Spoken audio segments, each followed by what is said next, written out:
Bonjour à toutes et à tous et bienvenue sur Le Pompon, le podcast qui s'intéresse au parcours atypique et inspirant des entreprenantes et entreprenants du Sud-Ouest. Je suis Théo Robache, animateur d'événements et de médias, entrepreneur soucieux du bonheur des autres, désireux d'aller à la rencontre de profils épatants pour vous partager leurs histoires. Au travers de ces rencontres, j'aime comprendre cette vibration si créatrice, si inspirante, si porteuse qui anime mes invités. Ce podcast est un mélange de découvertes d'univers, de conseils assimilés à du développement personnel, d'inspiration, de partage d'une vision de la vie plus apaisée et positive. Alors j'espère profondément que ces témoignages pourront vous inspirer.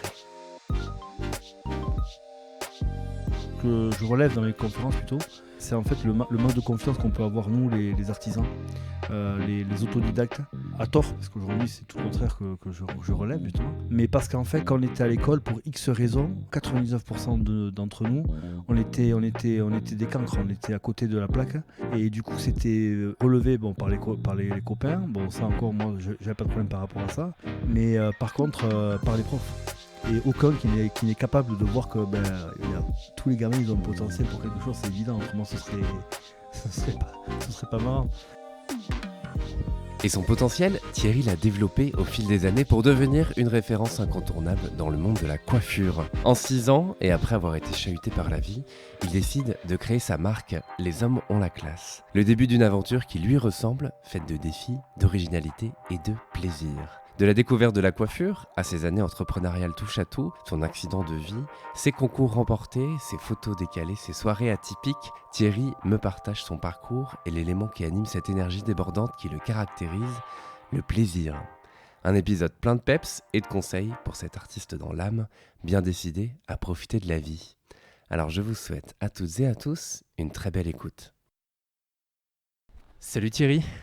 Salut, tu vas bien ? Ça va, merci de me recevoir ici. Avec grand plaisir. Dans l'un de tes stores. C'est ça, dans l'antre de Les Hommes ont la classe, que c'est le premier store qui a été construit il y a 6 ans. Exactement. Ouais. Pour commencer, est-ce que tu peux te présenter, Thierry, s'il te plaît ? Alors moi donc je m'appelle Thierry Bordenave, j'ai 48 ans, je suis coiffeur, entrepreneur, agitateur d'idées, plein de choses qui me viennent au fur et à mesure. Et je suis surtout coiffeur quand même depuis l'âge de 16 ans, parce que j'ai démarré la coiffure à 16 ans. Ouais. Tu voulais faire quoi quand tu étais petit, donc un peu avant 16 ans ?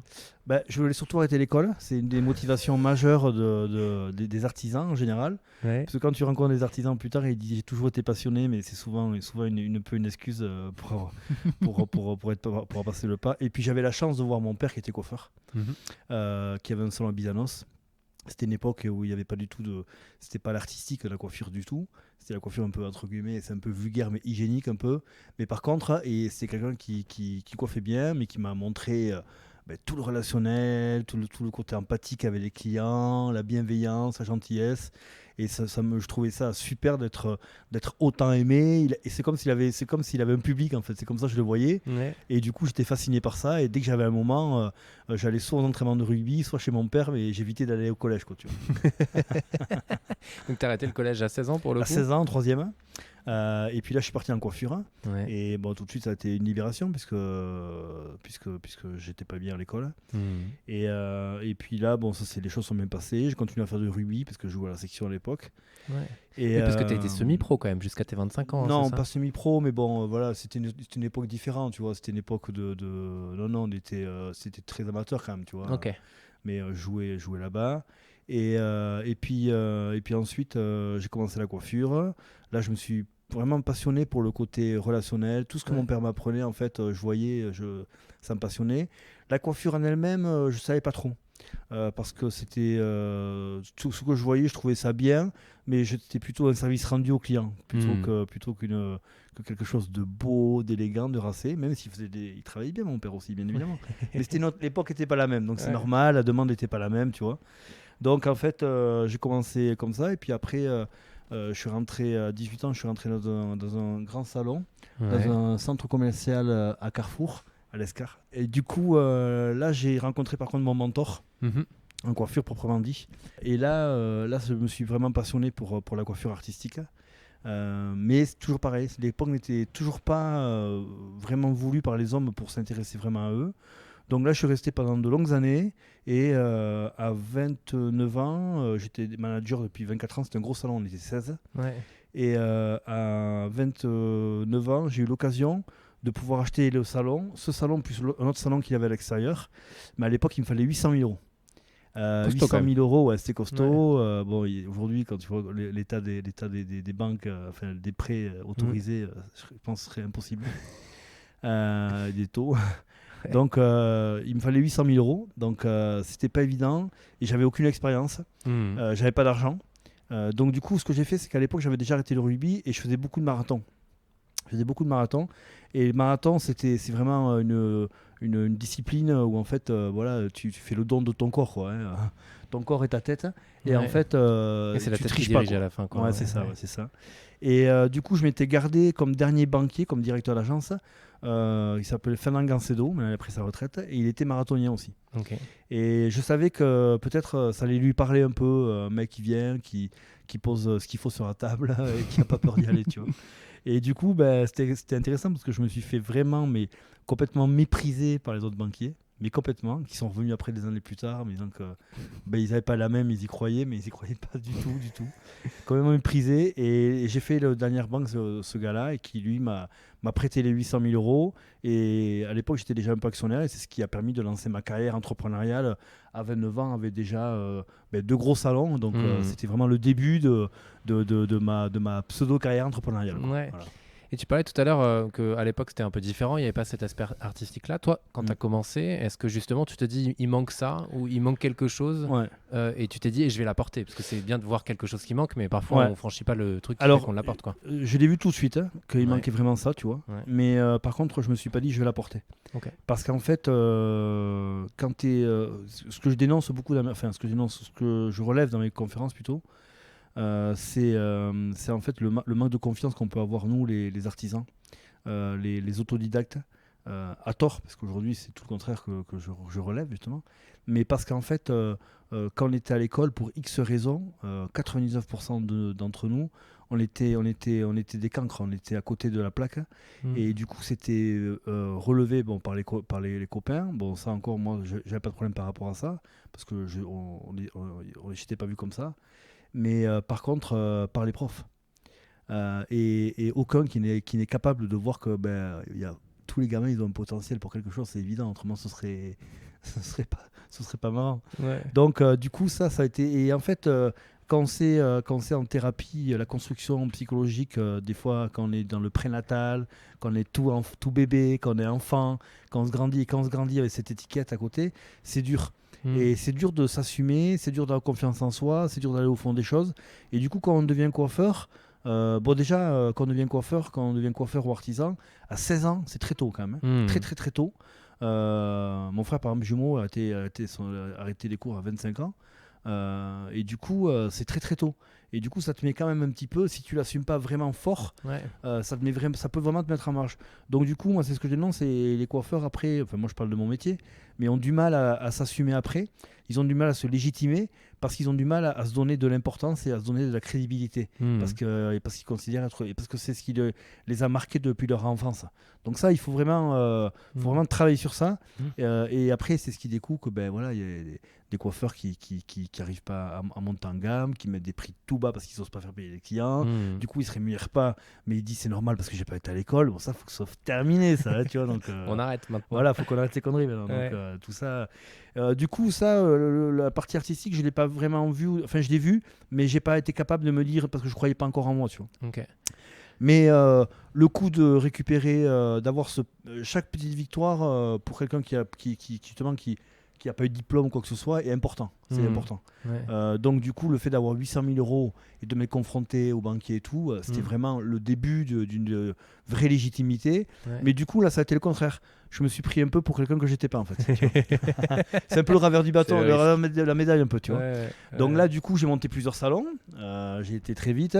J'ai monté plusieurs salons. Je me suis franchisé parce que en fait, j'avais l'impression de ne pas pouvoir être capable de pouvoir mener mon concept. Bon, ça, c'est pas grave, hein. Il y a plein de gens qui sont franchisés et qui le sont aussi avec ma marque aujourd'hui, donc c'est pas un problème. En tout cas, moi, c'était mon sentiment. Et puis j'ai fait plein d'activités autour. J'étais président des commerçants de la galerie Carrefour pendant 10 ans. J'ai monté un café, un French Coffee Shop à Toulouse. J'ai fait de la pêche industrielle en Afrique, au Sénégal et en Guinée à Conakry. Enfin voilà, il y a eu plein de choses qui ont été Pour le coup, le faites. dernier, il sort vraiment de Voilà, nulle part, mais il est voilà, original. et au fur et à mesure. Mais c'était un peu le côté entrepreneurial aussi, Ouais. et le côté où j'avais du mal à dire non, si tu veux. Hmm. On me proposait des choses, j'avais un peu de mal à dire non. Tu vois. Ouais. Voilà. Et tu as parlé plusieurs fois de confiance. Comment Mm. on fait pour avoir confiance en soi? Moi, je En tout dirais, cas, toi, comment tu as fait pour la bâtir? moi, je dirais, j'ai mis vraiment, réellement, même si les gens, ça se voyait pas, parce que quand t'as pas confiance, tu montres que tu as confiance. Ouais. Donc, des fois, tu t'en fais des caisses, quoi, tu vois. Hmm. Mais moi, je dirais, j'ai mis 39 ans à vraiment dire oui, je suis bien moi-même par rapport à ce problème-là. Ouais. J'ai confiance en moi. Et c'était ce moment où j'ai fait une thérapie pour pouvoir comprendre pourquoi je faisais toutes ces choses-là, la pêche, je m'embarquais dans des choses qui ne me ressemblaient pas forcément. Mais tout marchait quand même. Hein. Enfin, tout marchait. Non, je me suis planté aussi, ça a fait mon expérience. Le café, je me suis planté, j'ai dû vendre une maison pour payer mes dettes. Mais tout ça, c'était... l'échec, on le sait tous, hein, on l'entend assez souvent, il fait partie intégrante de la réussite. Hein, et c'est vrai que c'était une belle expérience aussi. Je me suis retrouvé au tribunal du commerce pendant 1 an, devant des vieux juges à la retraite qui te parlent comme si... on est en France, on n'est pas aux États-Unis. Hein. Une liquidation, ici en France, t'es presque fiché Banque de France. T'as les comptes qui montent en rouge justement à la Banque de France. Ouais. Alors qu'aux États-Unis, on te remotive pour monter un deuxième parce qu'on te considère comme entrepreneur. Hmm. Donc c'était une expérience, mais ça m'a permis de pouvoir voir les problèmes que j'avais et faire une thérapie pour comprendre pourquoi. Et puis après cette thérapie, il y a eu un accident, un AVC. Et là, j'ai changé de vie et c'est ce qui m'a permis de pouvoir vraiment avoir confiance en moi. Mais aujourd'hui, je dirais x100, quoi. Tu vois. Donc c'est ça qui est intéressant, quoi. Ouais. Juste envie de passer un peu de temps sur la thérapie, si ça Ouais. te va, parce que moi Ouais. j'en parle souvent dans les podcasts, j'en ai fait une Très pendant bien. 3 ans aussi. Ouais, Donc, ok. pourquoi t'y allais? J'y étais parce qu'en fait, je faisais des choses qui n'étaient pas d'accord avec moi-même, Ouais. qui me ressemblaient pas, tu vois. Que ce soit dans ma vie privée ou dans ma vie professionnelle. Et je savais que c'était pas bien. Mais mon problème numéro 1, c'est que j'arrivais pas à dire non. Donc du coup, tu vois, sur l'Afrique, on m'a proposé un truc, j'ai dit oui, alors que je suis pas sûr que j'avais envie d'y aller, quoi. Ouais. Les salons, oui Thierry, vous montez ça. En fait, j'étais à l'époque, mes salons marchaient bien, donc il y avait quand même de l'argent. Donc du coup, forcément, tu es un peu sollicité. Et dès que j'étais sollicité, je savais pas dire non. Donc du coup, il fallait que je comprenne pourquoi j'avais ce problème-là. Et qu'est-ce qui faisait que je pouvais vraiment m'assumer, moi, être assez fort, avoir les épaules assez larges, et dire oui, ça m'intéresse, non, ça m'intéresse pas, dans les yeux du gars, et pas dire m'excuser de pas le suivre ou quoi que ce soit, quoi. Hmm. Donc j'ai rencontré un thérapeute, François, qui d'ailleurs vient le 28 septembre ici dans mon store pour faire une Yes. conférence, Ah, chouette. qui maintenant qui était un ancien berger, donc ça Ah, collait vraiment énorme. trop à tout ce que Ouais. j'aime. Et lui maintenant il est vraiment sur le couple et la sexualité, donc il vient me faire une conférence ici. Ah, génial. Mais je me suis passionné pour la thérapie. Et c'est bon, puisque tu t'en parles assez souvent, Hmm. ça devient un coach en fait. Hein.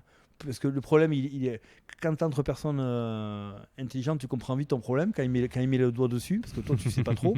Lui met le doigt dessus et tout de suite c'est une évidence. Tu dis ah oui mais putain c'est vrai. Pourquoi j'ai pas pensé avant et tout. Et puis après il te donne les outils Ouais. que tu connais pas non plus pour pouvoir y remédier et travailler. Tu fais des exercices, tu t'entraînes au fur et à mesure. Et puis un jour tu arrives, t'arrives à assumer tout ça. Ouais. Et puis du coup après ça devient vraiment un coach de vie, quoi. Et c'est un client aussi. Ok. Donc des fois pendant que je lui fais la couper la barbe, il me fait ma séance, tu vois. C'est pratique. C'est ça. Et alors, est-ce que, quand tu dis juste avant de prendre des décisions qui au final te conviennent pas, il se passe quoi? Est-ce que c'est genre, t'as une boule au ventre? Est-ce que tu y vas et c'est après que tu regrettes? Et je te pose les questions pour comprendre, Ouais. parce que parfois, il y a des gens qu'on peut connaître, peut-être qui vont écouter ce podcast Ouais, et qui ont peut-être été, ou qui sont peut-être maintenant dans ce cas-là. Ouais. Comment ça se passe? Est-ce que c'est physique? Est-ce que c'est... Non, moi c'était vraiment par rapport à mon enfance, Ok. c'est sûr et certain, par rapport à ma scolarité, Ouais. c'était la peur de décevoir. Ok. La peur de décevoir, de dire la personne elle vient, elle est honnête ou pas, Mhm. ça tu le sais. Mhm. Des fois tu arrives même à voir qu'elle n'est pas honnête, Ouais. mais en fait elle compte sur toi et tu te dis, enfin c'est comme ça que j'ai ce sentiment-là. Mhm. Elle compte sur toi. Alors qu'en fait, des outils simples, c'est retourner les choses dans l'autre sens. C'est se dire, est-ce que moi, si j'avais été quelqu'un de bien, j'aurais été capable d'aller voir cette personne, de lui proposer de mettre 100 000 euros dans mon affaire pour faire ça et tout. Est-ce que j'aurais été capable de lui parler avec cette posture, tu vois?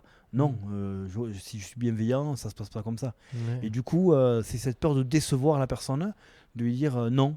Du coup, ben, tu t'y vas, alors que tu sais que c'est un sentiment qui est douloureux en fait. Y aller alors que tu sais que c'est pas ce que tu veux, ça engage des fois du temps, souvent beaucoup d'argent, et finalement, tu sais tout de suite que ça va pas être ton truc. Ouais. Mais mais t'oses pas dire non parce que tu vas le décevoir.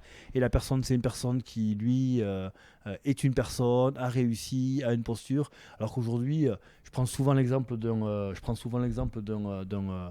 copain à moi qui est berger, qui gagne 300 euros par mois, qui est berger depuis des années. Et il me montre bien, sans rien me dire, hein, je le vois juste que la tapis dit un truc très vrai. C'est important, c'est pas de réussir dans la vie, c'est réussir sa vie, quoi. Et donc la réussite, quand justement tu es en échec comme moi j'étais, la réussite, j'ai la placée sur la réussite financière et réussite sociale. Ouais. Alors qu'aujourd'hui, justement, je fais tout le contraire de ça, même si mes affaires marchent bien. Même si certains y pensent ça, je suis pas du tout dans la démarche financière ou quoi que ce soit. Je dirais même l'argent, je m'en fous complètement. Vraiment, très sincèrement, quoi. Donc voilà, c'était ça, c'était surtout la peur de pas décevoir. Voilà. Et du coup, de pas arriver à affronter la personne pour lui dire non et lui expliquer calmement pour quelle raison tu veux pas. Voilà. Ok. Ouais. Et comment t'as fait pour surmonter ça? Alors via la thérapie en partie. Ouais. Mais comment ça se met en place? Les premiers noms que t'as fait, comment tu t'es senti? Non, mais c'est une délivrance parce qu'en fait, moi, ça s'est fait assez facilement. Il y a eu la thérapie, donc le travail que j'ai pu faire par rapport à ça. Et au fur et à mesure, la thérapie, on te donne des outils, ton thérapeute, que tu mets en place. Le train de la vie continue, donc à chaque gare, tu rencontres toujours les mêmes personnes. Hein, et puis au fur et à mesure, tu t'exerces dans la vie de tous les jours. Ça vient petit à petit. Moi, j'ai eu cette chance d'avoir fait un AVC derrière. Je dis cette chance parce que j'ai pas eu de séquelles du tout, même si ça ne se voit pas à mon visage. Je déconne. Je n'osais rien dire. Non, Et du coup, j'ai eu cette chance de faire cet AVC. Et cet AVC, ça a été vraiment quelque chose c'est un sort de stop-arrêt, quoi. Hein, tu vois. Et du coup, là, ça a été la dernière gare que j'ai fait. Là. Tu te dis, bon, mais stop, tu descends là. Et tu changes de train, et le train, c'est toi qui vas le conduire. Mais par le contre, construire même aussi. Ouais, tu vas le construire, tu vas le conduire, et puis tu vas le faire à grande vitesse que tu veux profiter de la vie. Quoi, tu vois. Et du coup, ça a été ce moment-là où là, je me suis dit, bon, comme je ne savais pas dire non, finalement, je pensais y arriver, mais j'arrivais pas encore assez bien. Et ça m'a conduit à l'AVC. Un exemple, hein, j'avais un salon donc, à l'Escar, à Carrefour, qui marchait très très très bien. On était blindés tout le temps. Et en fait, on travaillait sans rendez-vous. Donc la banquette était tout le temps archi pleine. On avait toujours 20 clients qui attendaient. C'était vraiment très compliqué. Et en fait, du coup, tu n'oses pas décevoir les clients. Donc du coup, tu ne vas même pas aux toilettes. Tu ne vas même pas manger. Tu travailles tout le temps. Tout le temps. Mais le client, une fois que tu l'as coiffé, il te dit « Mais t'as pas mangé, Thierry ?» « Oh, mais vas-y après. » Mais d'abord, tu l'as coiffé, tu vois. Ouais. Donc tu te dis, la nature de l'homme, il y a des gens bienveillants, il y a des gens adorables, il y a des gens gentils, mais il y a beaucoup plus d'égoïsme que en tout cas dans les sociétés occidentales, ça va vite la société occidentale, tu vois, elle est rapide. Et du coup, on prend moins le temps de ça. Donc non, il faut vraiment se privilégier. Et je dirais, moi, après l'AVC, même si j'ai des enfants que j'adore, la personne la plus importante que j'ai rencontrée dans ma vie, c'est moi-même, quoi. Et en fait, on sait très bien qu'après qu'on fait un peu de travail sur soi, qu'on lit un peu, on sait très bien que être avec soi-même, on est notre meilleur coéquipier, quoi. Clairement. Donc tout ça, moi je dirais, pour synthétiser, ça a été le travail, les expériences de vie et l'AVC qui m'a dit, allez là maintenant, stop, t'arrêtes ces conneries et tu vas redémarrer sur un modèle que tu vas créer, parce que tu as dit, c'est très bien ce que tu m'as dit, c'est vrai, tu as raison, par rapport au train. C'est notamment au niveau professionnel, on va en parler après, je pense, le train des hommes à la classe que j'ai créé. Et je l'ai créé par rapport à tout ce qui ne m'allait plus avant, quoi, tu vois. Voilà, donc c'est simple. Hein. Alors justement, pour le coup, à ce moment-là, qu'est-ce que tu crées? Tu pars avec quoi? Tu repars avec quoi, j'avais envie de dire? Je repars avec tout mon... Justement, c'est ça qui est intéressant, je repars avec tout mon bagage de tout ce que j'ai pas bien fait, de toutes les erreurs que j'ai commises quand même. Et tant que ça? Oui, parce que t'en fais des conneries quand t'es entrepreneur. Tu vois, moi, un de mes modèles, c'est pas un entrepreneur, c'est C'est l'aventurier Mike Horn, le sud-africain. Ouais. Et il dit pas mal il dit un truc que j'aime bien. Il dit, dans ses expériences, ses aventures, c'est comme dans la vie ou dans l'entreprise, il y a 5% de certitude au début de l'aventure et 95% des réponses qui arrivent au fur et à mesure. Et c'est vrai qu'il faut être un aventurier dans la vie. Quand tu nais, quand tu vois les bébés, les bébés tortues qui sont sur le sable, qui essaient de rejoindre la mer, qui se font bouffer 7 sur 10 par les oiseaux et tout, c'est des aventurières. Ouais, c'est Bon, clair. mais nous, finalement, même si on est très porté, on doit être des aventuriers. Et dans l'entreprise, c'est ça, quoi. Donc, en fait, c'est tout les choses que j'ai pas bien fait, mais surtout, je savais vraiment ce que je voulais plus. Et ça, souvent, on le dit, mais c'est des phrases qui reviennent un peu trop facilement, un peu bateau. Mais le dire et l'avoir en soi, c'est pas pareil quand même.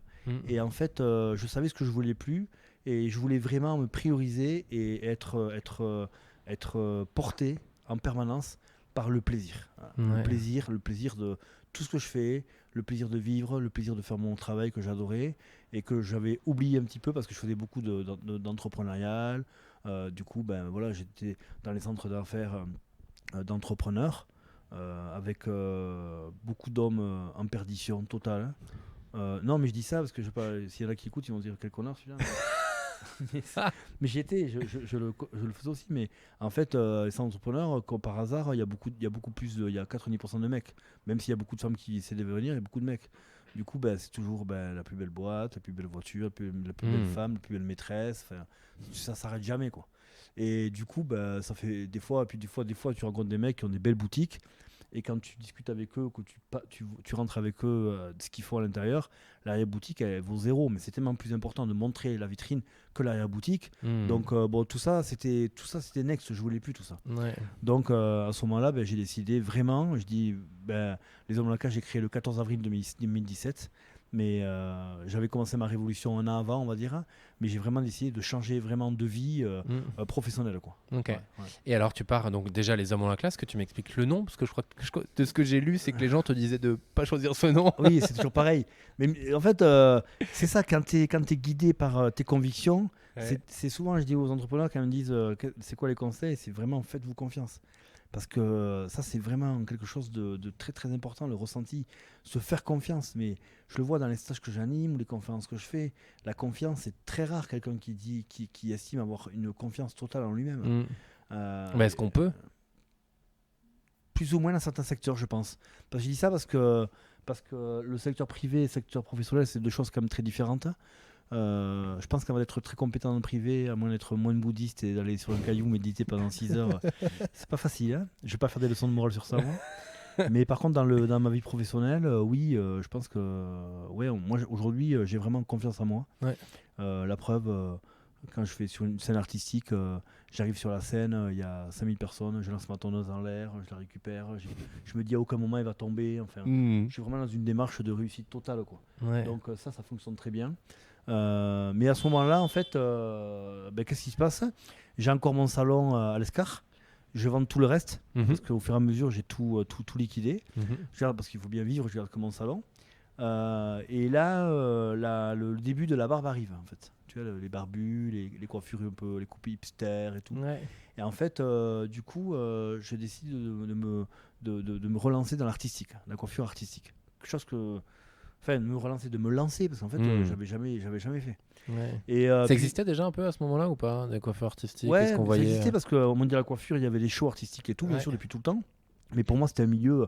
Mon père m'avait déjà mené là-bas, mais il m'avait dit, voilà, ça, c'est des ovnis, quoi. C'est des stars, c'est pas pour nous, quoi. On fait pas le même métier. Ouais. Et quelque part, il avait un peu raison, parce qu'aujourd'hui, c'est toujours le cas. Il y a toujours... moi, maintenant, j'en fais partie. Alors que normalement, ces coiffeurs artistiques qui sont formatés depuis tout le temps dans l'artistique, depuis l'âge de 16 ans, ils vont dans les centres artistiques. Donc, c'est un cas comme le mien, c'est vraiment très rare, quoi. Et du coup, là, je me passionne pour la coiffure, la barbe, la coiffure homme.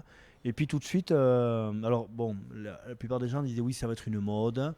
Et puis le coiffeur, toujours pareil, dans son confort, qui veut pas bouger, il se dit bon, voilà, ça va passer. Et on est quelques-uns en France à y croire. On n'est pas très nombreux il y a 8 ans. Hein. C'était il y a 8 ans, parce que la Maison Lacas, c'est à 6 ans. Et ça démarré il y a 8 ans. 7 ans, 8 ans.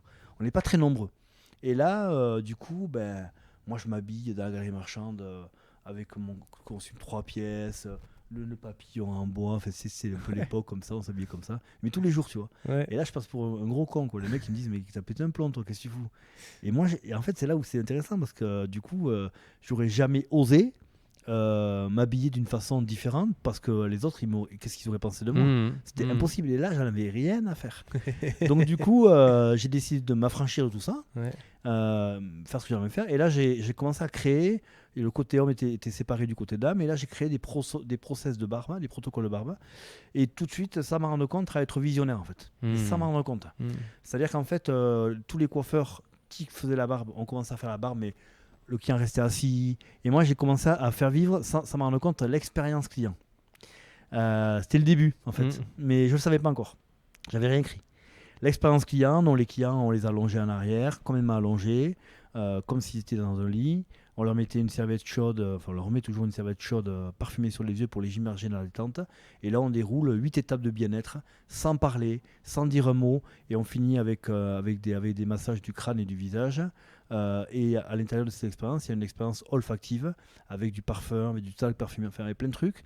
Et c'est ce qui a été, ça a eu un succès de dingue, même en galerie marchande où c'était archi plein, où c'était pas du tout l'endroit où on pouvait le faire. Un endroit hyper rapide et ça a cartonné, donc j'ai perdu beaucoup de clients de ma clientèle d'avant. Parce que le problème, c'est que quand le mec il arrivait avant ma révolution intérieure, un mois avant, le mec il sortait en 20 minutes. Et là il sortait 1 heure après. Donc les clients ils comprenaient pas. Du coup j'ai perdu beaucoup de clients, mais j'en ai gagné tellement. Et puis tout de suite je me suis fait une réputation sur Pau local. Là j'ai commencé à communiquer sur les réseaux sociaux. J'avais pas de followers beaucoup et tout, mais moi je commençais. Et puis là à la fin je marquais sur mon post je marquais les hommes, la classe. J'ai retrouvé des vieux posts là, tu vois. Et je savais pas trop. Puis un jour, je me demande pas pourquoi. En tout cas, je savais qu'il fallait quelque chose de récurrent. On le voit sur les jingles, les publicités, tu vois, c'est important. Mais ça m'avait servi le fait d'être directeur de la galerie marchande pendant 10 ans. J'avais beaucoup travaillé avec l'hyper, donc bon, tout ça j'avais un peu pigé. Et du coup, j'ai mis des hommes à la classe. Et là, on s'est vraiment foutu de ma gueule pour de bon. Alors partout, les hommes à la classe. Mais alors il y avait les gens qui m'aimaient bien, qui étaient vraiment sympas, qui chambraient. Et il y avait les autres qui t'aiment pas, qui se foutent de ta gueule, quoi. Donc ça, ils étaient plus nombreux comme ça. Mais bon, toujours pareil, je m'en fichais, c'était pas grave. Et là, j'ai commencé à faire des travaux artistiques. Et j'étais repéré par American Crew, la marque avec qui je travaille maintenant, avec qui je retravaille maintenant, parce que j'étais parti pour un petit moment. Et là, j'ai commencé à ils m'ont proposé de faire des shows pour eux, donc au Mondial de la coiffure, tu vois, des petits shows.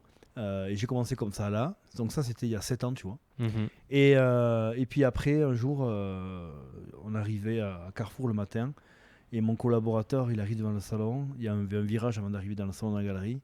Et là, il me dit, je peux pas rester là. Il dit ça en plaisantant. Je dis, qu'est-ce qu'il y a? Il y avait 34 clients devant le salon avant d'ouvrir. 34. Et c'était tout le temps comme ça. C'était infernal. Donc là, j'ai dit, je peux plus. Je voulais plus monter. En fait, c'est marrant parce que je voulais plus être entrepreneur.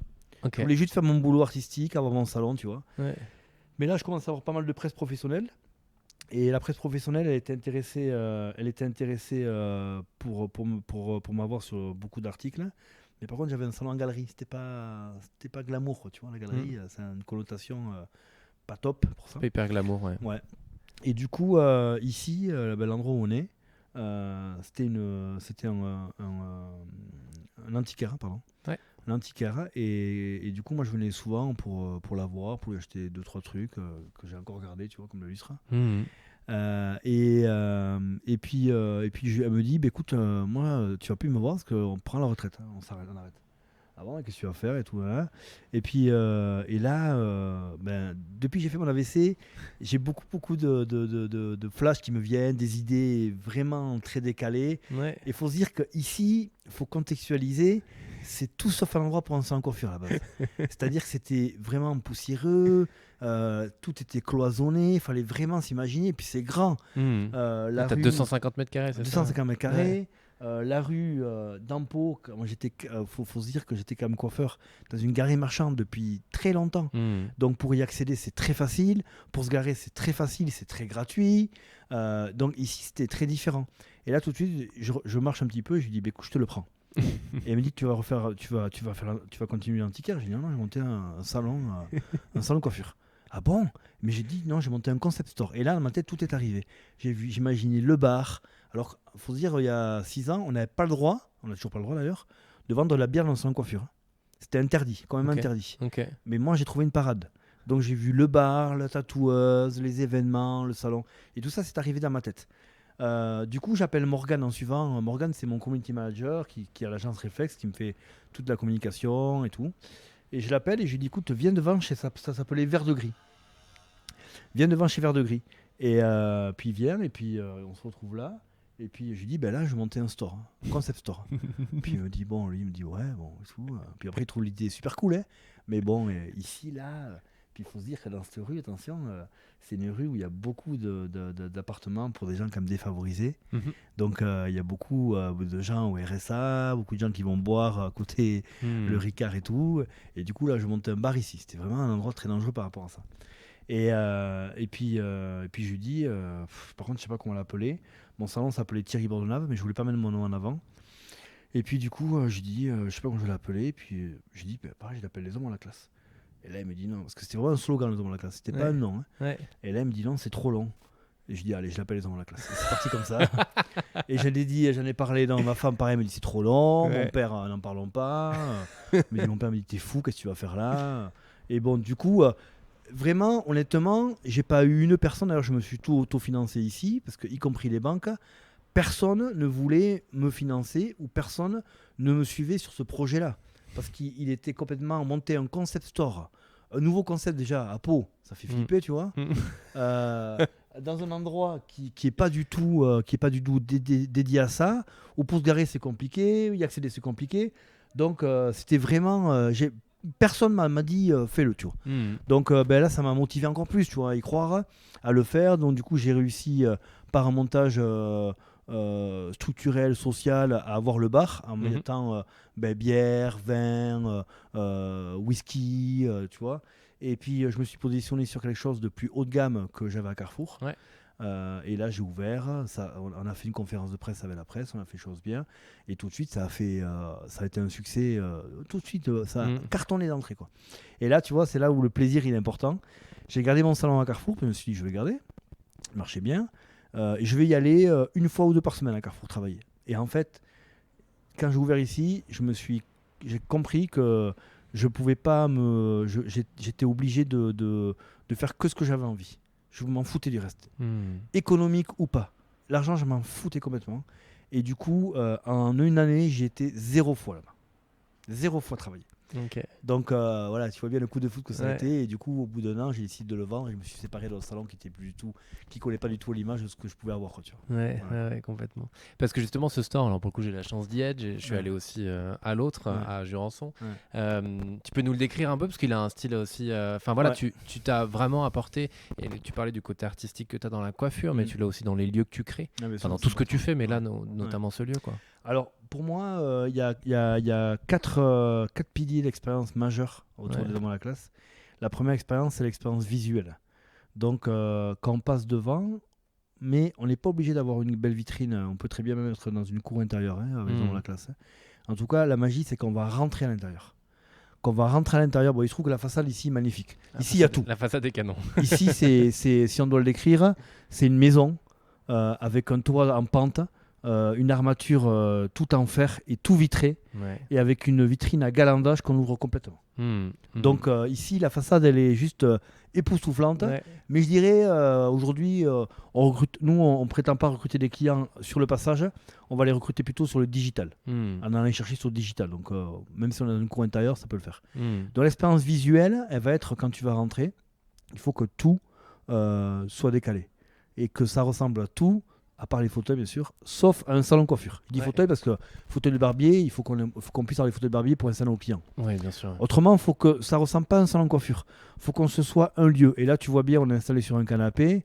C'est les canapés Chesterfield, parce que les canapés Chesterfield, ça symbolise bien le masculin. Et là, on a un élément visuel qui est parfait parce qu'on est sur une terrasse, on a la vitrine à l'extérieur, on est au calme, on a le bar à gauche, on a le salon en face. J'ai même un mur là-bas, la tapisserie, c'est une orgie sexuelle. que tu vois derrière, tu vois. Ouais. Voilà. J'ai pas fait attention en arrivant. Ouais, non, mais voilà, mais en fait, tout est fait de détails qu'on change souvent. Et puis en plus, ici, tout est à vendre. Hein, donc on vend au fur et à mesure les meubles. Tout est à vendre, voilà. Okay, On renouvelle au fur et à mesure, tu vois. Ouais. Donc l'endroit doit être très décalé. La première expérience, c'est vraiment l'expérience visuelle qui doit être vraiment très riche. Tu as vu à Jurançon, c'est pareil. La seconde expérience, c'est l'expérience olfactive. On a un diffuseur de parfum, les hommes à la classe, le truc noir en haut à côté, qui diffuse du parfum dans le store. Et donc on le sent même quand on est à l'extérieur. Et ça, c'est important aussi parce qu'on sait très bien que le consommateur, quand on est dans un endroit qui sent bon, on a envie d'y rester plus longtemps, on a envie de profiter, on a envie de se délecter. Donc du coup, on profite de ça. Donc c'est la seconde expérience olfactive qui continue au poste de coiffage, puisqu'on travaille beaucoup avec des parfums quand on coiffe, quand on fait la barbe, et du talc anglais très parfumé aussi, quand on nettoie le client. Après, il y a l'expérience auditive, où là, on a des amplis aux quatre coins du store, avec de la musique forte, très forte, parce que ça, j'ai voulu casser le côté sans coiffure. C'est-à-dire que pour moi, aujourd'hui, c'est une grosse connerie de penser que l'homme, il vient sociabiliser, et que la coiffeuse, pour compenser, elle est obligée de lui dire qu'est-ce qu'il fait ce week-end, est-ce qu'il va faire beau, s'il va pleuvoir. Moi, on s'en fout complètement. Pour moi, l'homme, il vient vivre un moment pour lui, un moment à lui, et il cherche à être super bien coiffé. Donc, il faut arrêter le dialogue, là. Moi, je parle pas beaucoup à mes clients. Et puis, en plus, on se met en scène, nous, parce que le client, ben, quand il nous regarde dans la glace, il doit trouver ça beau, quoi. Donc, l'expérience musicale, auditive, on a des playlists très décalées qu'on a construites, qui sont les playlists des hommes à la classe. Et Spotify nous les renouvelle tous les semaines par rapport à ce que Spotify a entendu la semaine d'avant. Donc on a les playlists tout le temps qui changent, avec une musique tout le temps très, très décalée. Et c'est vrai que c'est fort. Alors les coiffeuses des fois sont un peu surprises, mais il y a des moments où on peut quasiment pas parler à le client. Mais voilà, c'est du coup le mec il rentre là, il prend d'entrée, il pousse la porte. Et le meilleur exemple c'est Cham, c'est un modèle que j'ai eu pour une collection que j'ai fait à Pau, un modèle qui est venu de Londres, que j'ai fait venir de Londres. Il était dégoûté de venir à Pau, parce qu'il a vu que il était blasé. Et il me l'a dit après, bien sûr. Et quand il est arrivé ici, il a dit waouh, mais c'est quoi ce truc de fou? Il dit même à Londres, il n'y a pas ça, tu vois. Et là, un truc comme ça, on le voyait à Londres, c'est pas jouable. Tu vois. Mais et c'est vrai, il a raison, il n'y a pas. Et moi, je voyage beaucoup pour mon travail, il n'y a pas nulle part ailleurs. Donc, ça, c'est l'expérience auditive. Et après, dans l'expérience créative, où j'ai mis des techniques en place de coiffure. Bon, c'est plus technique, mais j'ai mis des techniques, les hommes à la classe, qui fait qu'aujourd'hui, on doit se démarquer des autres salons. Et par exemple, un exemple, moi je milite pour couper les cheveux sans sabot à la tondeuse, par exemple. Moi je coupe toujours à main levée, parce qu'on doit relever l'artistique et pas être des tondeurs, des coupeurs, faire avec un sabot et pleurer parce que demain il y a un Covid qui tombe et les clients se coupent les cheveux tout seuls parce qu'ils savent qu'on fait du 6, du 3, du 9. Non, chez moi, moi quand je coupe les cheveux, le client, je travaille toujours sans sabot. Donc en fait, tout ça, c'est les 4 piliers majeurs des hommes à la classe qui sont renouvelés dans tous les stores. Et chaque store doit avoir la même ADN de la marque. Mais en même temps, on doit s'adapter à l'endroit. Donc la configuration, elle peut aussi être légèrement modifiée, quoi. Je ne veux pas être, comme on l'a développé maintenant, un peu en franchise. Je ne veux pas non plus être quelque chose de... Je veux pas être un OCB ou un truc comme ça, quoi. Il faut que ce soit un peu plus personnalisé que ça. Okay. Et cette inspiration, tu la prends où? Je dirais honnêtement, déjà le fait de se faire confiance et de croire en soi, c'est beaucoup quand même. Parce que vraiment, c'est vraiment énorme parce qu'on a vraiment je pense qu'on a tous quelque chose de puissant en soi, de fort. Mais des fois, c'est étouffé et ce sera jamais relevé. Il y a des gens, jamais ils vont relever ça. Et moi aujourd'hui, je sais que je suis quelqu'un de compétent, d'intelligent. J'ai pas de honte à le dire, au contraire. Et je me fais confiance à moi. Et puis après, si je dois dire où est-ce que je peux avoir l'inspiration, c'est dans tout sauf dans la coiffure. Ça c'est sûr et certain, parce que c'est un métier très très poussiéreux, comme beaucoup de métiers. Mais par exemple, il y a un métier que j'aime beaucoup, qui m'inspire pas mal quand même, c'est la restauration.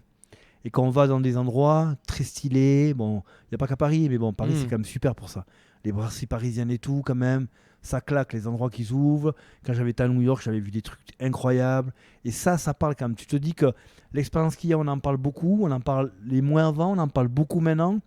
Mais peu de gens, finalement, connaissent la théorie, ou en tout cas maîtrisent leur théorie. Le mieux, c'est d'avoir sa théorie quand même sur l'expérience client et la mettre en place. Tu vois. Et arriver à la mettre en place, et quand je t'explique les 4 piliers d'expérience, je pense que ça te parle par rapport à ce que tu vois quand tu viens. Et ça, c'est très très puissant. Et arriver à le renouveler, à le mettre en place. Et par exemple, on parle d'expérience client, mais il y a aussi pour recruter l'expérience collaborateur. En fait, c'est simple. Faites-vous confiance et faites ce que vous aimez vous. Moi, j'aime le bar, j'aime boire un verre, j'aime dormir. Enfin, pas dormir, je dors 4 heures par nuit, mais j'aime faire la sieste. Ouais. Donc, qu'est-ce que j'ai fait ici? Expérience pour les collaborateurs. Il y a un bar, un vrai bar. Par contre, il ne faut pas mettre un truc avec deux caisses. Oui. Un vrai bar. C'est un vrai beau bar. Ils ont open bar. Ouais. Ils prennent ce qu'ils veulent à boire, le frigo est rempli. On travaille vraiment avec un brasseur. Ils prennent ce qu'ils veulent en journée. Et après, dans chaque store, y compris en haut, il a une salle qui est magnifique, il y a les salles de sieste. Donc il y a les salles de sieste où pendant la pause, les collaborateurs font la sieste. Et ça, dans le métier, c'est vraiment extrêmement rare parce que déjà, les coiffeurs, ils prennent pas de pause, souvent. Ils sont tout le temps debout aussi quand même. Ouais, c'est ça, exactement. Ouais, et puis après, il y a toujours cette culpabilité par rapport à la société. C'est des feignants. Et moi, j'aime bien la notion des Japonais qui considèrent que, puisqu'ils font la sieste beaucoup, ils considèrent que ceux qui font pas la sieste, ils sont pas assez travailleurs parce qu'ils n'ont pas assez travaillé et du coup ils n'ont pas besoin de se reposer, ils n'éprouvent pas le besoin de se reposer. Et je trouve que c'est assez intéressant. Et moi, je vois mes collaborateurs qui font la sieste, eh ben, déjà ils se sentent considérés par moi parce que qui c'est le patron qui va leur filer une salle de sieste en leur disant il faut qu'il la fasse, c'est pas un piège, hein. Je vais pas vous virer. Et du coup, et puis après, nous au rugby on avait une mi-temps. Et quand on revenait de la seconde mi-temps, on était régénéré. Et puis ça sert à ça. Complètement. Donc tout ça. Mais bon, là, je te parle d'un volet, mais depuis, on a été encore beaucoup plus loin. Les soirées, enfin. Oui, non, mais on va venir parler, à ça. Voilà, les choses, elles ont. Pour moi, là, on arrive à un virage important dans notre métier. On a eu 153% de fermeture de salons de coiffure sur le premier trimestre, qui n'est jamais arrivé. Et là, je vais faire une conférence à Paris pour le Mondial de la coiffure où je vais expliquer pourquoi. Moi, ça fait 2 ans que je le dis. Ça fait 2 ans que je dis ça, au moins. Et quelles sont les conséquences et pourquoi c'est bien pour la profession, justement. Voilà. On va y venir complètement. Et juste dire, ce store a été élu 3 fois plus beau store de France. Quand même. Bravo. Merci. Parce que sur quelques milliers de stores, c'est quand même. Mais ce qui est intéressant, c'est qu'en fait, je dirais, je vais aller plus loin encore. On a fait beaucoup de concours, les trophées sont là. Oui, pour le coup, il y a eu plein de concours. Et là, j'en refais 2. Je me suis représenté à 2 nouveaux concours nationaux. C'est que les concours nationaux. Et ce qui est intéressant, c'est qu'il y a quand même 80 000 salons en France. Donc on a été élu 3 fois ici, plus beau salon de France. Et le salon de Jurançon que j'ai construit il y a 3 ans, c'est 3 ans aujourd'hui d'ailleurs, c'est l'anniversaire du salon de Jurançon. Oui. Magnifique. Happy birthday. Exactement, je vais dire ça aux équipes là-bas. Et du coup, le salon de Jurançon que j'ai créé, j'avais créé un nouveau concept à Jurançon. Au tout début, le premier, j'ai ouvert le jour où le Premier ministre de l'époque, c'était Fillon, a dit que c'était le Covid et qu'il fallait fermer. Donc c'était le premier jour de l'ouverture, donc on a fermé d'entrée. Bon, c'est pas grave. Et j'avais créé le casse-roue de café là-bas. Édouard Philippe. Philippe. Ouais, parce que Fillon, c'était quand même un peu avant. Sarkozy. Non, mais je suis vieux, moi, tu sais. Donc, ouais, mais bon, je remets. Je peux même te parler des baladures avec Charles, donc tu vois, ça date, tu vois. J'aurais un peu plus de mal. Et du coup, en fait, j'ai créé le casse-roue de café à Jurançon, qui a été, c'était vraiment, je trouve, une super idée. J'ai fait travailler 4 MOF, meilleurs ouvriers de France, en charcuterie, boulangerie, pâtisserie et primeur. Et là, on a fait les meilleurs sandwichs. Vous voulez parler de meilleurs sandwichs de peau, les meilleures pâtisseries. Et du coup, dans le salon, il y avait le casse-roue de café aussi. Et ce projet-là, je l'ai présenté à Paris sur le meilleur concept de France. Et il a gagné le premier prix du meilleur concept de France d'innovation. Donc en fait, dans une ville, dans la même ville où tu te dis normalement une petite ville de Compo, 4000 habitants, 120 l'agglomération, tu te dis, bon, tu n'es pas qu'un salon. Non. Il y en a un qui a gagné, qui a tout raflé, et l'autre, tu le construis, et il gagne aussi dans la même ville. Sur 4000 salons en France, et là, on en construit un 3e bientôt. Dans la même ville encore. Il peut y avoir, je pense, un 4e aussi bientôt, l'année prochaine, dans 2 ans, sur un autre axe. Enfin, voilà, on peut tout quadriller. Mais avec partout, finalement, quand on regarde, la même marque, la même ADN, mais avec une adaptabilité qui n'est pas la même par rapport au lieu. C'est ça qui est intéressant. Complètement. Qu'est-ce qui fait que ça réussit, justement, d'après toi? Parce qu'on peut dire que ça réussit, là, pour le coup, avec... oui, mais ça cartonne. Les plannings sont pleins. Voilà. Ce qui réussit, c'est qu'on est, je trouve, on est peu ordinaire, qu'on est passionné, inspirant. On respecte notre métier beaucoup parce mes collaborateurs font un super travail. Donc en fait, nos clients, ils savent que quand ils viennent ici, ils viennent dans un lieu différent, décalé. Ils viennent dans leur lieu puisqu'ils passent du temps ici. Ils viennent un moment avant, ils restent un moment après. Tu vois, sur l'expérience client, rien n'est laissé au hasard. Par exemple, le café. Dans chaque store, tu vas trouver une petite machine à café. Enfin, dans chaque salon, tu vas trouver une petite machine à café éventuellement.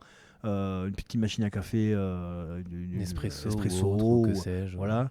Ouais. Ici, tu vas trouver une machine Nespresso de bar, comme dans les hôtels, qui est magnifique, on la voit visuellement. C'est une machine qui coûte presque 8 000 euros, que tu prends en leasing. Parce que comme ça, tu ne payes pas 8 000 euros, tu la prends en leasing. Et en fait, c'est une machine qui a à peu près 5 heures d'installation avec le plombier. Et ça sert à quoi? Ça sert qu'au niveau de la pression des barres, elle est très puissante. Donc la caféine est très bien dosée. Donc en fait, quand notre client il vient là, il s'installe sur la table, ou ici, on lui offre systématiquement un café. Donc il est accueilli de la même façon ici, dans tous les stores. Et là, on lui offre un café avec des belles tasses Nespresso, des sous-tasses Nespresso. Et là, il commence déjà à vivre l'expérience à travers ça. Et ça, c'est important. Parce que voilà, on sait que le café, c'est un moment important. Et c'est pour ça qu'il vient soit après, il vient soit avant longtemps, ou soit après il reste. J'ai un client, il reste 1 heure après chaque fois. 1 heure. Mais il aime venir. La fois tu es venu à Jurançon, tu as travaillé. Exactement. C'était assez agréable, je pense. Tu vois. Donc voilà, c'est ça qui est intéressant. Donc je dirais, ce qui fait qu'on réussit, c'est que voilà, on se démarque. Mais on ne se démarque pas pour se démarquer, on se démarque par rapport à ce que moi j'ai ressenti vraiment, ce que j'aime faire. Et aujourd'hui, se retrouver on a une clientèle vraiment extraordinaire. Des gens vraiment, on a vraiment une clientèle, mais je le sais parce que j'ai eu tellement de salons dans les grandes surfaces.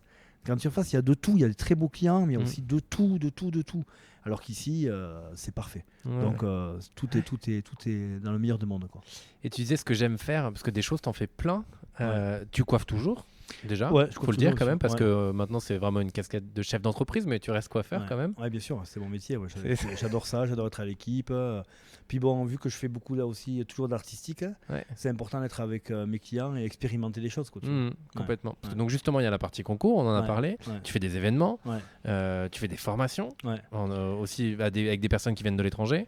En fait, les hommes à la classe, ça s'est décliné grâce au succès que ça a eu très rapide, parce que ça fait que 6 ans. 6 ans, c'est rien.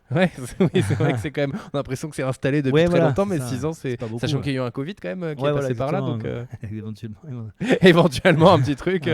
Et du coup, en fait, non, ça s'est décliné en plusieurs choses. Donc, il y a la partie mes salons, donc je dois gérer ma partie entrepreneuriale, la partie coiffeur où je coiffe toujours au fauteuil. La partie franchise, puisque j'ai développé une partie franchise où il y a des salons à Tarbes, il y en a 2 à Tarbes, Anglet, Bayonne et Houdan à côté de Paris. Après, il y a la partie formation, où là, je suis formateur. Alors, formateur, je dirais du perfectionnement, parce que c'est sur des coiffeurs qui sont déjà à leur compte. Donc, c'est des professionnels qui décident de venir me voir pour que je leur donne des méthodes, ou aller plus loin encore dans la méthodologie. Donc, sur la coupe et la barbe, donc là, je suis plein pendant quasiment 2 ans. Donc j'ai tous mes lundis de plein, où là c'est les vacances, donc on a la chance, c'est l'été. Ça tombe bien, ça me fait aussi du bien, tu vois. Donc il y a cette partie-là où c'est une partie où je pourrais faire que ça. Ce qui est bien, c'est que comme tout moi, je pourrais faire qu'une seule partie. Mais j'ai décidé de tout faire, tu vois. Donc il y a la partie formation. Après, il y a la partie avec American Crew aussi, où je suis conférencier pour American Crew, j'anime pas mal de conférences. Et je suis coach à l'entreprise. Là, c'est plutôt agitateur d'idées, c'est-à-dire que je fais des formations sur les chefs d'entreprise où je les aide à conceptualiser leur endroit, à aller plus loin dans la conceptualisation. Tu vois. En gros, pour faire court. Et après, il y a la partie show artistique, où je fais des shows sur les événements. Donc là, il faut les construire, il faut trouver les modèles, les thèmes artistiques. Et après, il y a la partie event, puisque là, je fais des événements où je fais aussi des soirées, pour le coup, très décalées. Qui en altitude. Voilà. Donc, des soirées très décalées. Où là, il y avait donc 450 personnes à 2100 mètres d'altitude, il fallait monter en télécabine et tout. Enfin, c'était une soirée très décalée entre branché et pastoralisme. Donc là, je travaille déjà sur la prochaine qui va être dans un endroit encore différent. Donc là, il y a 6 professions autour de ma profession, mais les 6 me passionnent. Et puis après, c'est une question d'organisation pour arriver à tout faire. C'est tout. J'allais te demander justement comment tu t'organises. C'est une question d'organisation. Déjà, j'arrive à planifier déjà 2 heures de sport tous les jours pour moi, tu vois déjà. Ok, tous les jours 2 heures de sport. Tous les jours quasiment, ouais. Et du coup, après, mes enfants sont grands, donc aujourd'hui ils sont autonomes. Chloé elle a 18 ans, donc déjà ça c'est le premier clé, parce que quand tu es jeune papa, c'est même pas la peine. Autrement, t'es pas un papa, tu peux pas. Donc ça c'est possible maintenant. Et puis après, c'est le staff, hein, toute l'organisation, toutes les équipes. Mm. Moi, je travaille sur la responsabilité de chacun de mes collaborateurs. Il n'y a pas de responsable. Ouais. Chacun est assez grand, assez concerné pour être responsable de son propre travail du store. Donc, je leur fais confiance à 100%. Et je sais que quand je suis pas là ou ailleurs, bien sûr, c'est jamais comme quand tu es là, c'est normal ça. Mais c'est très bien, ils sont très responsables, ils sont top, donc j'ai aucune crainte par rapport à ça. Ouais. Donc voilà, c'est ma façon de travailler, quoi. Ouais. La responsabilité de chacun, quoi. Complètement. Je fais un clin d'œil à Rawa tant que j'y suis parce que je le connais. Ouais, quand voilà, même. exactement. Voilà. Qui bosse dans tes équipes. Ben, lui, c'est mon exemple, parce qu'on peut en parler un petit Bien peu. sûr, si tu veux, vas-y. Ouais. Ben, Rawa, par exemple, il est arrivé il y a 6 ans ou 7 ans en France. Mhm. Il est arrivé donc du Kurdistan irakien, une histoire très lourde, seul au monde puisque plus de famille, reçu dans une super famille d'accueil, si on peut dire, C'est à ça. Pau. Qu'on salue aussi. Voilà, donc et puis là, il m'a rencontré par une autre personne. Et j'ai décidé de lui faire confiance. Je l'ai aidé au début sur l'école pour lui donner toutes les clés, tous les éléments. Et du coup, il travaille avec moi depuis 6 ans. Il a que 23 ans. Aujourd'hui, il travaille sur le store de Jurançon. Et puis demain, à partir d'octobre, il devient son propre patron puisque il sera associé avec moi sur le nouveau store à l'Escar. Ouais. Donc au début, je vais l'accompagner les premières années, 2-3 premières années où on est associé. Et le but, c'est qu'après, il se soit à lui à 100%. Mais il démarre, donc lui, c'est la plus belle réussite, on peut dire. C'est génial. Mais et puis bravo aussi et merci de faire confiance parce que oui, voilà, coup, mais c'est des gens qui le méritent. Ouais. Et puis après, c'est jouer. C'est un bosseur aussi. Ouais, c'est ça. Donc ça, c'est intéressant, ça.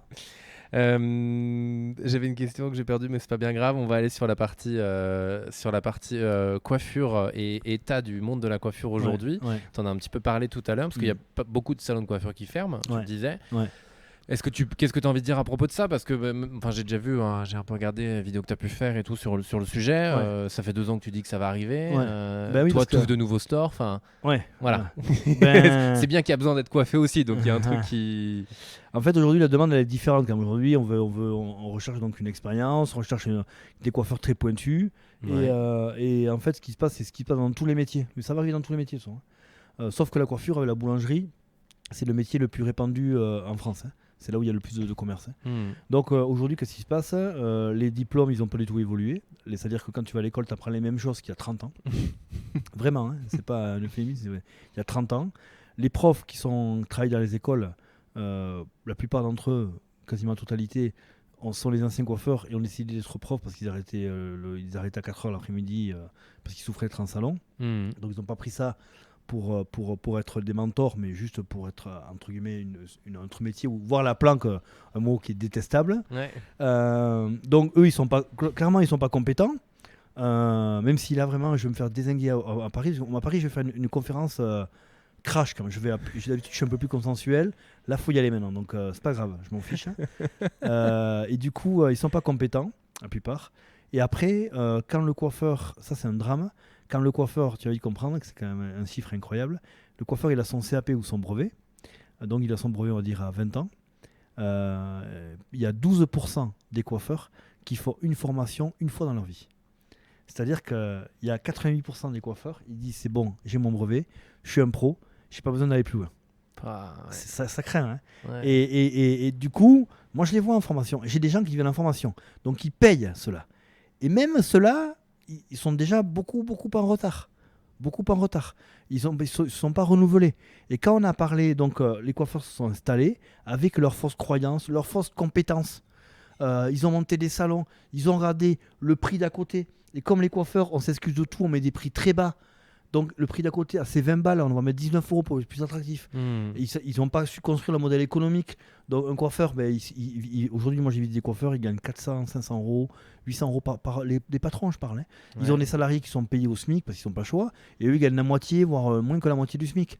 Donc aujourd'hui, ces coiffeurs-là, ils s'essoufflent. Il y a le Covid qui est arrivé avec les PGE, les aides de l'État, les prêts. Là, les coiffeurs, ils les ont pris parce qu'ils pouvaient les prendre même ceux qui étaient à la dérive. Et aujourd'hui, il faut tout rembourser.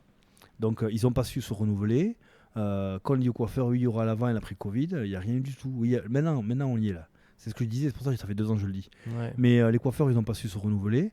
Et aujourd'hui, pour la profession, moi je dis, pleurez pas, c'est un mal pour un bien. Parce que ces coiffeurs qui gagnent 400-500 balles, ils vont arrêter d'être dans l'embarras, ils vont venir travailler chez nous. Nous, on se développe, enfin chez nous, dans les salons qui marchent, parce qu'il y en a plein qui marchent quand même, et ils gagneront bien leur vie, mieux leur vie que ce qu'ils gagnaient là-bas, tu vois. Et en fait, ce qui se passe, c'est que c'est très simple. Aujourd'hui, il y a les coiffeurs qui ont su se renouveler, qui ont su créer des concepts, qui ont su avancer artistiquement, qui savent manager, qui prennent des risques. Ceux-là, ils travaillent, ils ont du monde et ils continuent d'avancer. On en fait partie. Et après, il y a le coiffeur qui est toujours dans ses fausses croyances, qui croit que l'année de sa naissance, c'est l'année du monde et qu'il n'y a rien eu avant, qu'il n'y aura rien après, qui s'intéresse à rien, qui n'a aucune culture. Il y en a plein. Mais celui-là, c'est mort. Et sur une conférence, je crois que je vais le remettre encore à Paris, il y a une photo que j'adore. C'est une photo, ça résume bien la vie, et notamment la vie entrepreneuriale. Tu la connais, celle que je te dis? Non, vas-y, j'ai hâte justement. C'est une photo que j'adore. C'est une photo qui est prise sur une plage où il y a 10 personnes, on va dire. Et ils sont en train de... les 5 premières personnes devant, on va découper en 2, sont en train de regarder une vague qui arrive au loin, qui est magnifique. Donc ils regardent la vague, ils sont en vacances, ils ont le droit.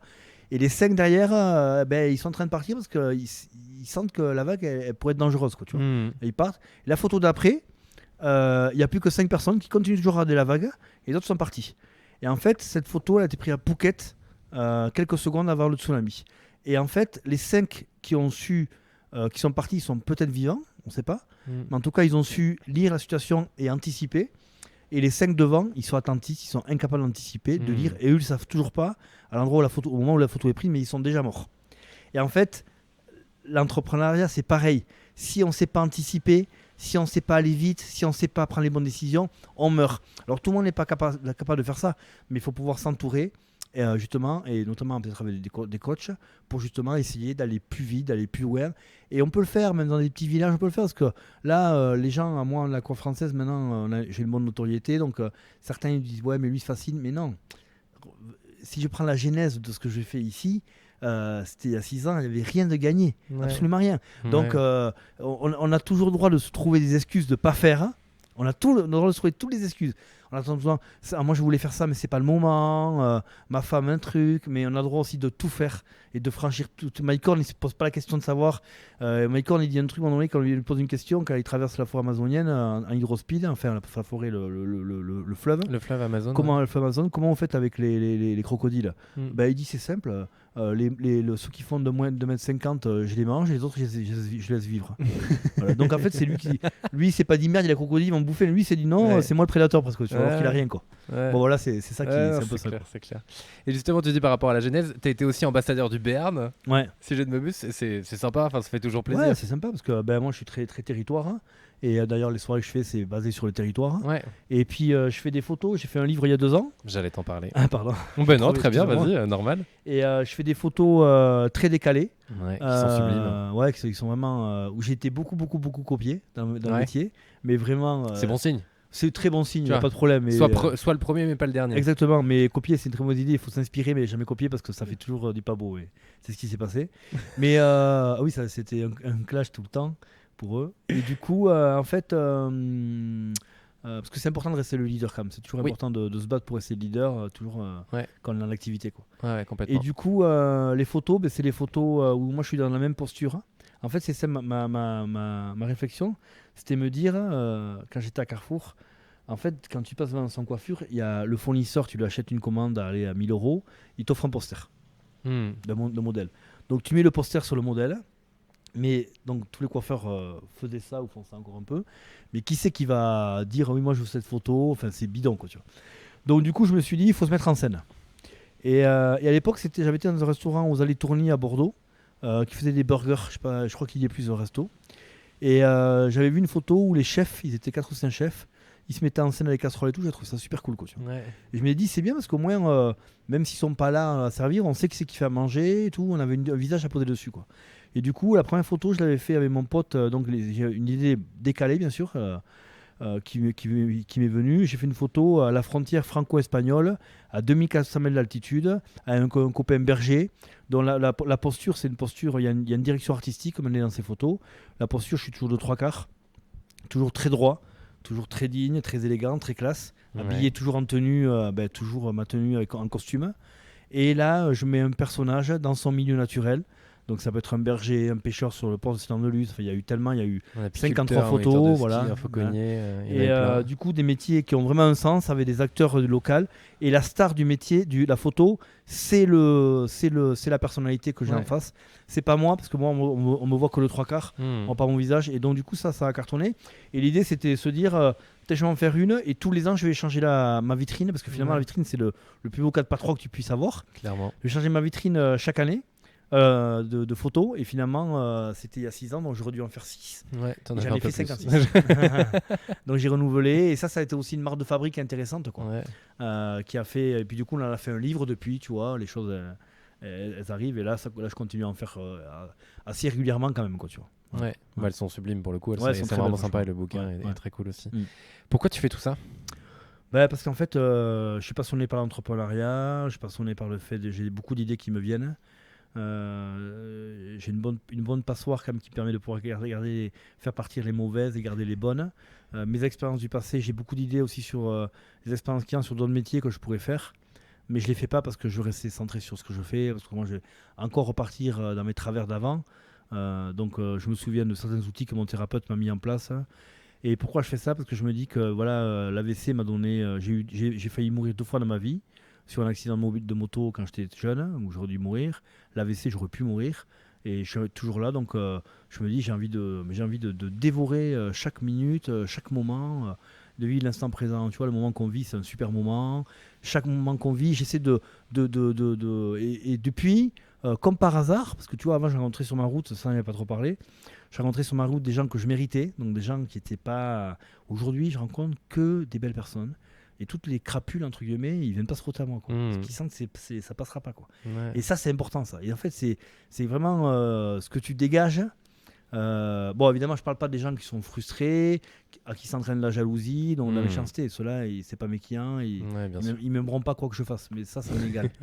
Mais par contre, les autres, ça entraîne vraiment des gens, que ce soit les collaborateurs, les clients, les gens qui travaillent autour de toi, que des belles personnes. Ouais. Et ça, c'est vraiment cool. Ça, c'est super. Ça. Ouais, c'est vraiment super ça. Alors, tu conseilles quoi aux gens de faire de la thérapie? Franchement, ouais. Parce que moi, ma fille, elle en a fait une. Ouais. Et en fait, je pense que quand même, quand les parents, on n'a pas de modèle parfait pour être des bons parents, donc on fait forcément des bêtises. Et je pense qu'une thérapie, ça peut être aussi 2 séances, ça peut être 1 an, ça peut être 6 mois, 3 mois, 1 mois, peu importe. Mais en tout cas, pour comprendre certaines choses, je trouve, sorti de l'adolescence, quand on partait dans la période transitoire pour être un homme et travailler, c'est bien des fois, il y a des choses auxquelles, même si on a une enfance, moi j'ai eu une enfance très heureuse, mais si on a une enfance heureuse ou quoi, il y a des choses qu'on met sous couvercle. On a l'impression que ça n'a pas des répercussions. Et finalement, ça aura des répercussions sur ta vie privée, ta vie professionnelle. Donc je pense que oui. Et puis je dirais, moi, dans ce qui me concerne, dans les métiers de l'artisanat, tous les métiers de l'artisanat, il faut vraiment que les gens ils se fassent vraiment confiance. Bon, ça sonne, mais ça sonne pas beaucoup parce que sur les ambassadeurs, je vous précise aussi parce que je suis ambassadeur rémunéré, si on peut dire, avec Planity aussi, et Opel. Donc c'est vraiment des marques que je mets aussi en avant, bien sûr, c'est normal. Et du coup, le téléphone ne sonne pas beaucoup parce que tu es sur Planity. Exactement, c'est réalisation en ligne. Là, c'est quelqu'un qui ne réserve pas en ligne et qui a voulu appeler. Qui a le Minitel chez lui encore et tout. Donc il appelle quand tu vois, il essaye. Donc en fait, je dirais, dans le métier artisanat, bon, ça va prendre du temps, mais vraiment, aux jeunes, arriver à se faire confiance. Je les vois, les jeunes qui sortent des écoles, ils n'ont pas confiance en eux, parce qu'ils ont vécu le même chemin que le mien. Donc le chemin pour certains de l'humiliation même à l'école et tout, tu vois. Donc tout ça faut arriver. C'est pour ça que je pense que des gens comme moi, il y en a plein, mais on a un rôle important. Moi j'ai eu un mentor qui m'a apporté des choses et on a un rôle important à montrer à ces mecs-là. Tu regardes, mais moi j'ai le même parcours que toi mon gars et regarde ce que je fais aujourd'hui. Donc si je le fais, tu peux le faire. Et Rawa par exemple, c'est un peu, moi je suis un peu son mentor dans le métier et je sais que même si on se le dit pas tous les jours, j'ai un rôle important par rapport à ça et de guide, et c'est quelque chose, c'est une responsabilité qu'il faut amener dans le bon sens du terme parce que ça va lui permettre de pouvoir avoir une meilleure vie pour lui, quoi, tu vois. C'est très important ça. C'est très important. Dernière question de ce podcast, mais tiens, un peu répondu, c'est qu'est-ce qui t'anime au quotidien? Ouais, c'est ça, c'est le plaisir, quoi, le plaisir. Et puis, tu vois, par exemple, si je dois synthétiser ce qui m'anime au quotidien, par exemple, la dernière soirée que j'ai fait, j'ai été à montagne faire une photo, le barbier et le randonneur. à 2100 mètres d'altitude. Et là, on a bu un café. Il y a un restaurant qui s'appelle le restaurant Le Panoramique, qui est en haut, c'est un petit resto, qui est positionné. C'est sur une station de ski à Artouste. Et là, j'ai une idée très décalée en 2 secondes qui t'arrive dans la tête. Et je me suis dit, je vais faire une soirée en haut. Et une soirée où ce sera une première partie Ibiza et une seconde soirée pastoralisme. Donc du coup, je te passe les détails, j'ai mis tout ça en place. En 3 jours, il y a eu 450 réservations. Donc un coiffeur qui fait... Et c'est ça qui est intéressant, c'est que je suis coiffeur homme barbier et il y avait autant de femmes que d'hommes. Donc ça, c'est intéressant. Et du coup, les gens, ils arrivaient en télécabine. On les accueillait en haut, tout était très pro. Arrivé en télécabine, c'est quand même énorme. C'est ouf. C'est génial. Ouais, c'est incroyable. Ils arrivaient en télécabine, il y avait quand même 20 minutes de télécabine. Avant ça, il fallait monter haut en voiture quand même. Ouais. Là, on les accueillait. J'ai acheté 220 tentes à Intersport. On l'a monté la veille, on a fait un village de tentes, tout aligné, tout. C'est pour aller de toute façon, les gens peuvent aller sur le site Les Hommes de la Classe voir les photos et la vidéo. Et là, on a fait une première soirée. On a créé une boîte de nuit à ciel ouvert avec un bar de 20 mètres de long. Je voulais un bar à débordement, comme une piscine à débordement, avec le vide derrière, le vide de la montagne en bas du bar. Et là, on a fait une soirée de dingue jusqu'à 4h du matin, dans un cadre incroyable avec les brebis à côté et tout. Après, les gens sont partis vivre l'expérience de la nuit en montagne, dormir dans les tentes. Et le matin, à 7h, j'ai fait venir le berger avec 450 brebis pour les réveiller. Et là, il a fait une démonstration avec son chien et tout. Enfin, les gens, ils ont adoré. Et après, on a fait un petit déjeuner très pastoral, tu vois, dans un cadre toujours idyllique. Et en fait, si je rebondis sur ce que tu m'as posé comme question, qu'est-ce qui m'anime ? Il y a une chanson que, quand j'ai pensé à cette soirée, que j'étais en haut, que je dis je vais faire ça, je me suis dit, n'attendons pas que la mort trouve du talent. C'est la chanson qui dit ça. Et en fait, souvent, quelques semaines avant, j'avais mangé un mec qui part à la retraite, un boucher, et qui est en train de pleurer un peu parce qu'il part à la retraite. Et nous, les commerçants, on est très attachés à nos clients. C'est normal. Enfin, un bon commerçant est très attaché à ses clients. Et du coup, tous les coiffeurs, on les touche, tu vois, c'est proche quand même, coiffeur. Et là, je me suis dit, il faut que tu fasses une soirée. Je dis à mon pote boucher, ah ouais, mais il dit, il n'y pensait pas, pour dire un pot de départ et tout. Et dans ma tête, je me suis dit, putain, j'ai pas envie d'arriver à la fin pour voir mes clients, les gens que j'aime, quoi. Ouais. Et du coup, là, j'avais 450 personnes que je kiffais. Vraiment, parce que j'avais que des gens il n'y a pas un que je pouvais pas blairer. Tout ce qui fait grave. Et en fait, du coup, là, j'ai pu faire quelque chose de vraiment extraordinaire pour eux. Et du coup, moi, honnêtement, un shoot d'adrénaline, j'ai récupéré de fou parce que les mecs, toute la soirée, j'étais le dieu pour eux. Merci Thierry. L'engagement, j'étais encore au rugby samedi. Bravo pour ta soirée. Voilà, il y a une part d'égoïsme que je revendique à 200%. Où en fait, j'ai envie de me faire du bien aussi. Ouais. Là, quand je vais faire ma conférence à Paris, au Mondial, je vais me procurer mon petit shoot d'adrénaline aussi. Voilà, tout ça, faut l'assumer. Et en fait, qu'est-ce qui m'anime ? C'est le plaisir de partager avec les personnes que tu aimes, qui sont importants pour toi.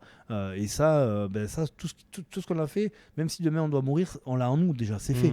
Donc, en tout cas, pas repousser à demain ce qu'on a envie de faire. Si on a envie de faire un truc, il faut se dire, allez, là, la soirée, je me suis pas dit, si je veux pas la faire, je la fais. Et là, je suis en train de préparer la prochaine, elle va être aussi dingue, et je vais la faire, voilà, c'est pas un problème. Ça, évidemment, voilà, évidemment. Voilà. Parfait. Et Thierry, merci beaucoup, merci Avec pour plaisir. ton temps et ton partage. Avec plaisir. Et pas encore sur Bordeaux, parce que dans la région, on est donc sur Pau, il y a Hendaye.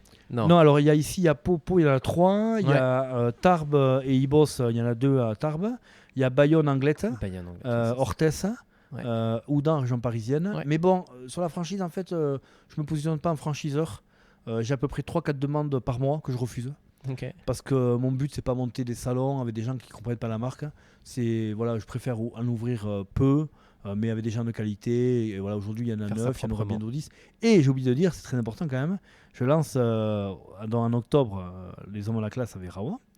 À l'Escar, dans un concept différent aussi, puisque c'est un concept avec un complexe sportif avec beaucoup de paddle. Ouais. Et en novembre, je lance le premier concept en France, les femmes ont la classe. Allez, voilà. On se le fait. Allez. Il aura mis 6 ans. Voilà, c'est ça. Okay. Donc du coup, moi je suis le créateur du concept. J'ai imaginé un concept aussi pour les femmes. Après, je reste incompétent en coiffure femme et c'est ce que je revendique. Je revendique moi l'ultra compétence.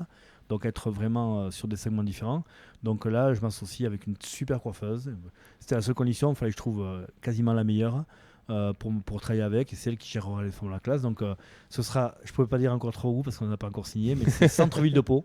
En tout cas. Centre-ville de Pau, hyper centre. Ouais. Et ce sera un super concept avec une expérience cliente très développée aussi. Yes, ça va falloir changer de vocabulaire, attention au fur et à mesure. Exactement, c'est ça. Merci Thierry, à avec très grand bientôt. Plaisir. Merci à toi. Merci pour votre écoute. Quel bonheur d'avoir échangé avec Thierry, d'en avoir appris un peu plus sur son parcours et ce qui l'anime profondément. Un entrepreneur assumé qui fait ses choix selon son instinct, sait s'entourer et trace sa route qu'il construit lui-même. Je vous invite maintenant à partager cet épisode autour de vous. Le Pompon se fait connaître aussi et surtout grâce à vous, à vos partages sur les réseaux sociaux et autour de vous.